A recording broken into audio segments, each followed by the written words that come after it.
नमस्कार, स्वागत है आपका। डेली 24 भारत देख रहे हैं आप और मैं हूं आपके साथ लता। बुलेटिन की शुरुआत करेंगे हम खबर के साथ। मुख्य चुनाव आयुक्त ज्ञानेश कुमार ने कहा है कि आगामी बिहार विधानसभा चुनाव पूरे तरीके से शांतिपूर्ण, पारदर्शी और निष्पक्ष माहौल में संपन्न होंगे। वो TSH में माथुर वैश्य समाज के कार्यक्रम में प्रतिभाग करने पहुंचे थे। उन्होंने स्पष्ट कहा कि चुनाव में हिंसा का कोई स्थान नहीं है और भारत निर्वाचन आयोग हर हाल में मतदाताओं का विश्वास बनाए रखेगा। मुख्य चुनाव आयुक्त ने बताया कि 7 करोड़ से ज्यादा मतदाताओं की सूची का शुद्धिकरण कार्य पूरा कर लिया गया है ताकि एक भी फर्जी नाम ना रहे और कोई पात्र मतदाता छूटे नहीं। उन्होंने ये भी कहा कि आयोग की कोशिश है कि इस बार का बिहार चुनाव देश ही नहीं बल्कि दुनिया के लिए भी लोकतंत्र की एक मिसाल बने।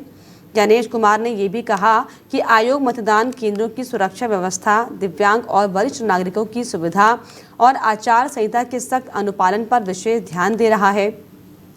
ज्ञानेश कुमार ने कहा कि मैं स्पष्ट करना चाहता हूं कि चुनाव आयोग के लिए ना कोई पक्ष है ना कोई विपक्ष है, सब समकक्ष हैं। जहां तक हिंसा की बात है, चुनाव आयोग स्पष्ट करना चाहता है कि चुनाव आयोग हिंसा के प्रति शून्य सहिष्णुता रखता है। हिंसा की कोई गतिविधि बर्दाश्त नहीं की जाएगी। सामान्य मतदाता शांतिपूर्वक अपनी स्वेच्छा के अनुसार पारदर्शी तरीके से मतदान कर पाए, उसके लिए चुनाव आयोग तैयार है। ये समय वो भी है जब बिहार में चुनाव चल रहे हैं।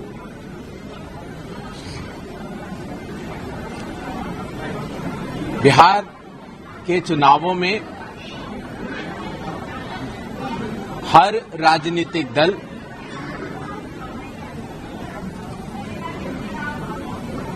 कंटेस्टेशन के साथ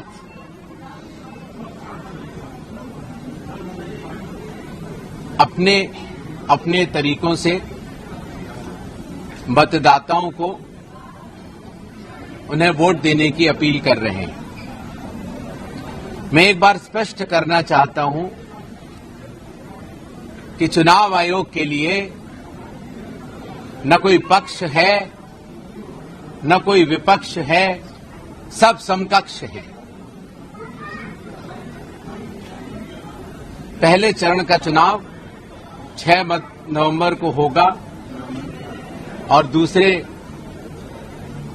चरण का मतदान 11 को होगा और काउंटिंग 14 नवंबर को होगी। सबसे पहले मैं सभी बिहार के मतदाताओं से यह आह्वान करना चाहता हूं कि आइए चुनाव के इस पर्व को सभी लोग मिलकर मनाएं।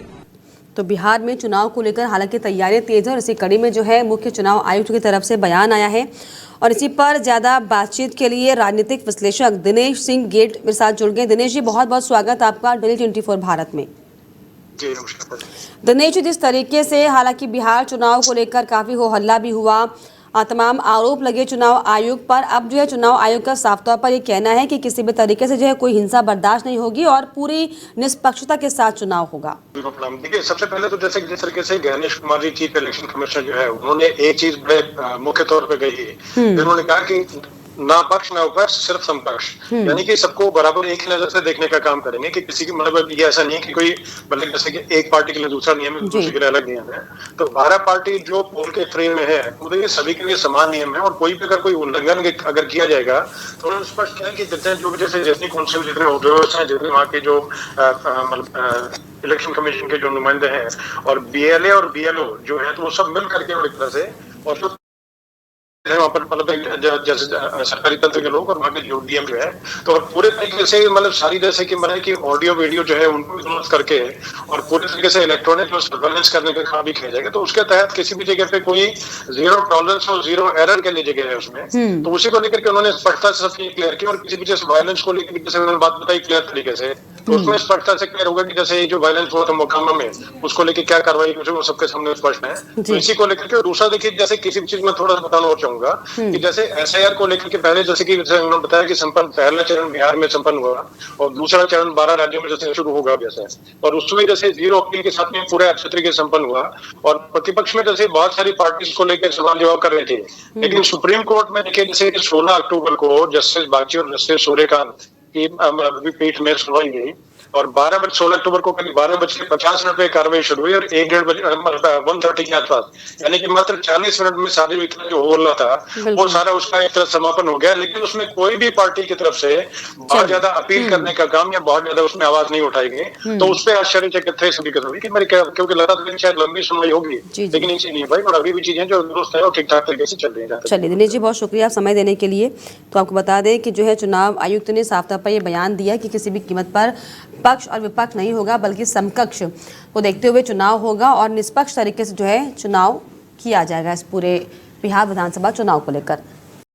बिहार विधानसभा चुनाव की तारीख जैसे जैसे नजदीक आ रही है, प्रदेश की सियासत पूरी तरीके से गर्मा गई है। सत्ता पक्ष और विपक्ष की ओर से तमाम नेताओं के दौरे, जनसभाओं और प्रचार अभियानों का सिलसिला तेज हो गया है। पीएम मोदी बिहार में शाम को एक मेगा रोड शो करने वाले हैं और इसके बाद पटना साहिब गुरुद्वारे में जो है मत्था टेकेंगे। पीएम मोदी शाम को करीब पटना में लगभग 3 किलोमीटर लंबा मेगा रोड शो करेंगे। रोड शो शाम के करीब जो है 5:30 बजे शुरू होगा। ये कदम कुआ के दिनकर चौक से शुरू होकर गांधी मैदान के उद्योग भवन तक जाएगा, जिसकी कुल दूरी करीब 2.8 किलोमीटर होगी। रोड शो से पहले पीएम मोदी शाम करीब 5:30 बजे राष्ट्रकवि रामधारी सिंह दिनकर की प्रतिमा पर पुष्पांजलि अर्पित भी कर उन्हें श्रद्धांजलि देंगे। रोड शो के पूरे रास्ते में 10 स्वागत पॉइंट्स बनाए गए हैं। इन स्थानों पर प्रधानमंत्री का स्वागत फूलों की वर्षा, ढोल नगाड़ों और पारंपरिक सांस्कृतिक कार्यक्रम के साथ किया जाएगा। रोड शो के समापन के बाद पीएम मोदी धार्मिक आस्था का प्रदर्शन करेंगे। पीएम मोदी शाम करीब 6:45 पर गुरुद्वारे में मत्था भी टेकेंगे और आशीर्वाद लेंगे। बिहार विधानसभा चुनाव को लेकर पीएम मोदी ने आरा और नवादा में चुनावी सभा को संबोधित किया। पीएम मोदी ने कहा कि विकसित बिहार विकसित भारत का आधार है। जब मैं विकसित बिहार की बात करता हूं तो इसका मतलब है बिहार का औद्योगिक विकास, बिहार के युवाओं को बिहार में ही रोजगार है। आरा के इस मंच से मैं कहता हूं कि आपका सपना ही हमारा संकल्प है। इस बार बिहार की जनता एनडीए को रिकॉर्ड सीटें देने जा रही है। जंगल राज वाले इस बार सबसे करारी हार का रिकॉर्ड बनाने वाले हैं, क्योंकि बिहार की पुरानी पीढ़ी और अब नई पीढ़ी ने ये ठान लिया है कि एक बार फिर से एनडीए की सरकार।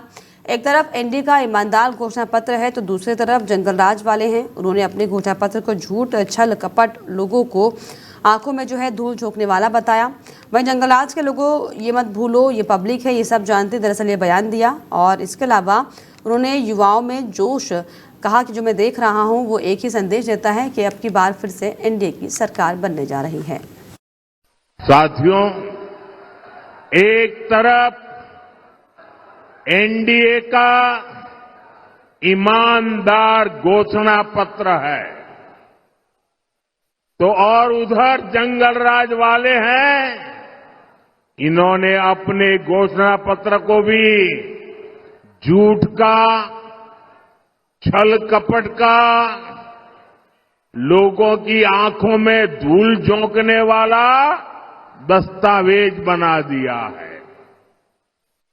और जंगल राज वालों, जनता जनार्दन,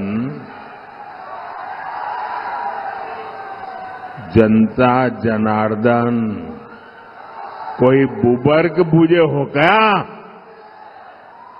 मत भूलो, ये पब्लिक है, सब जानती है।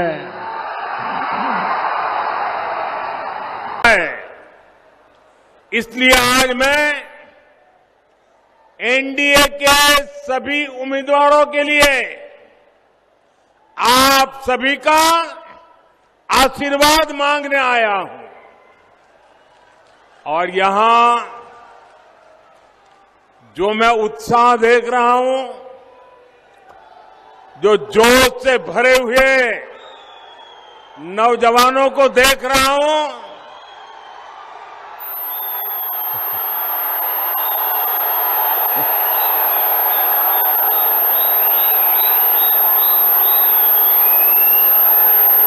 उसका एक ही संदेश है,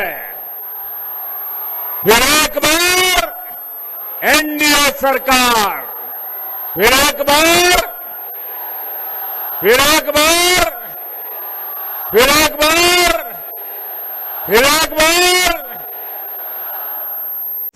बिहार में विभिन्न राजनीतिक दल मतदाताओं को अपने पक्ष में करने के प्रयासों में जुटी हुई है। राज्य में इस महीने की 6 तारीख को विधानसभा चुनाव के पहले चरण का मतदान होगा।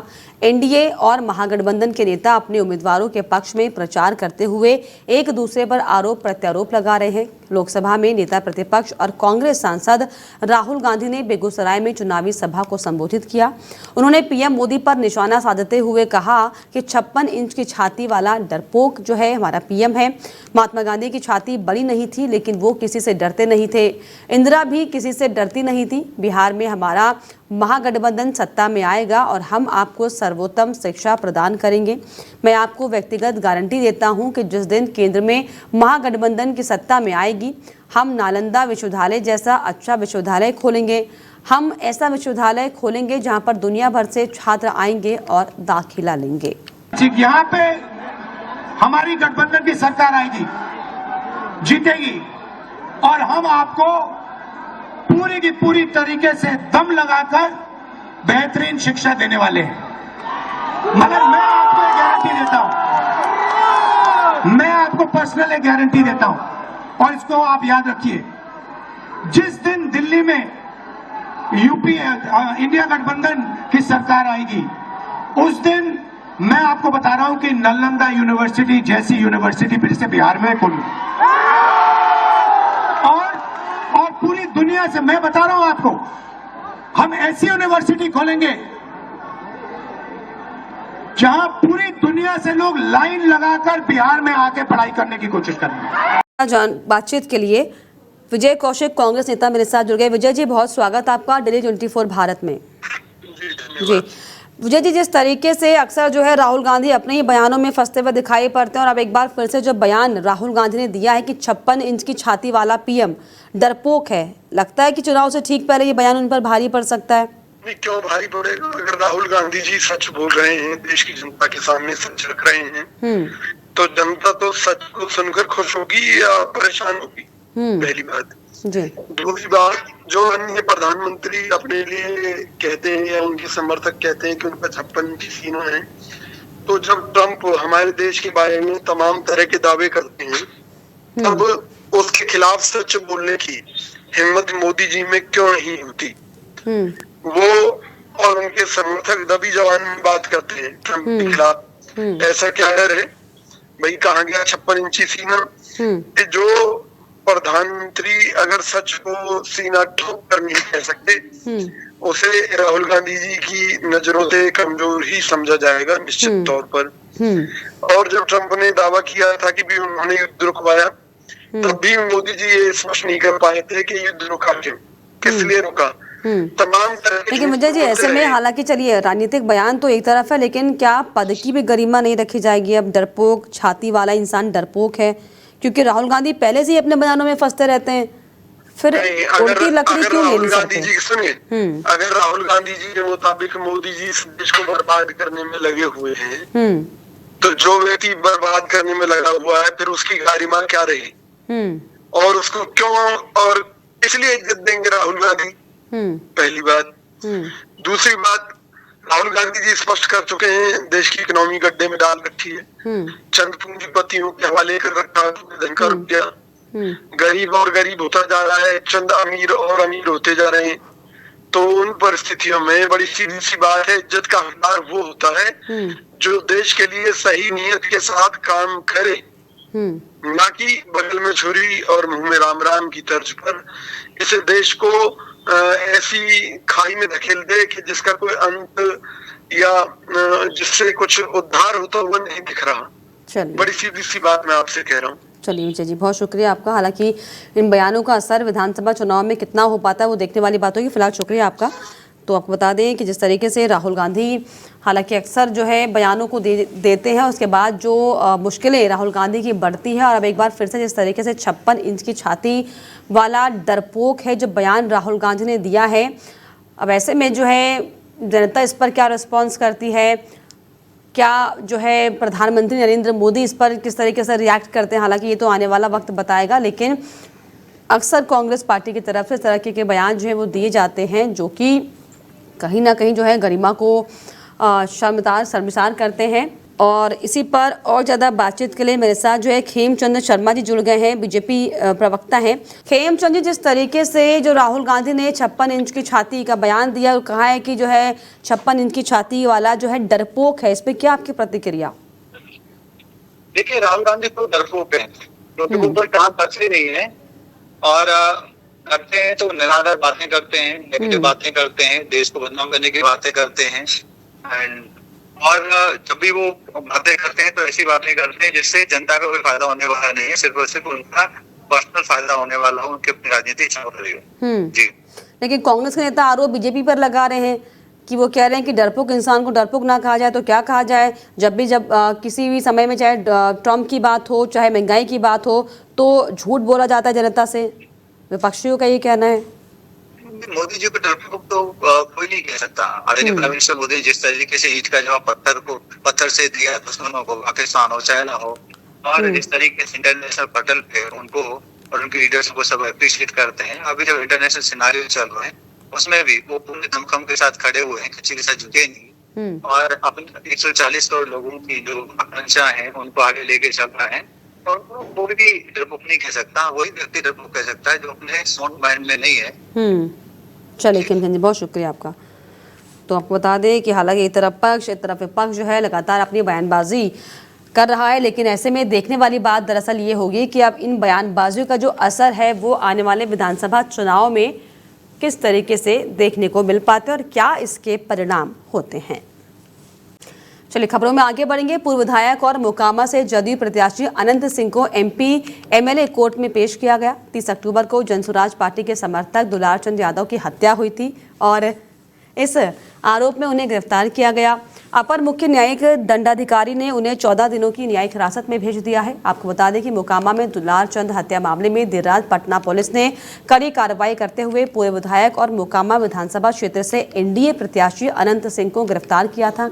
अनंत सिंह को गिरफ्तार करने के बाद उन्हें पटना लाया गया, जहां उन्हें आज जो है एमपी एमएलए कोर्ट में पेश किया गया है, जहां से उन्हें 14 दिन की न्यायिक हिरासत में भेज दिया गया। और इसी के साथ इस बुलेटिन में फिलहाल इतना ही। देश और दुनिया की तमाम खबरों के लिए आप देखते रहिए डेली 24 भारत। नमस्कार।